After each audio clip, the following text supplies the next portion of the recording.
জান্নাতি পোশাক কে সর্বপ্রথম পাবে, কে পরবে?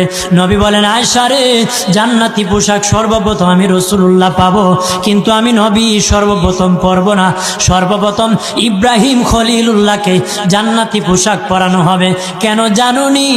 ইব্রাহিম নবীকে নমরুদের আগুনে যখন ফেলে দেওয়া হয়েছিল, দুনিয়ার সব ছেড়ে দিয়েছিল, বাড়ি ছেড়ে দিয়েছিল, সম্পদ ছেড়ে দিয়েছিল, মা বাবা ছেড়ে দিয়েছিল, এমনকি গায়ের জামা যখন খুলে নেয়, ইব্রাহিম কয়েক কাপড় ছেড়ে দিতে পারি, আমার আসমানের মালিককে ছেড়ে দিতে পারি না। ওই দিন আল্লাহ ইব্রাহিমের সাথে অঙ্গীকার করেছিল, ইব্রাহিম আজকে তোমাকে সকলের সামনে উলঙ্গ করে লজ্জায় ফেলে দিয়েছি ইব্রাহিম, তারপরে তুমি আমাকে ছাড়ো নাই। আমি কিয়ামতের দিন সকলের সামনে মুসলমান, বেঈমান, কাফের, নাস্তিক যারা তোমাকে উলঙ্গ করেছিল, তাদের সামনে আমি আল্লাহ আনুষ্ঠানিকভাবে তোমাকে কাপড় পরায়া দিব।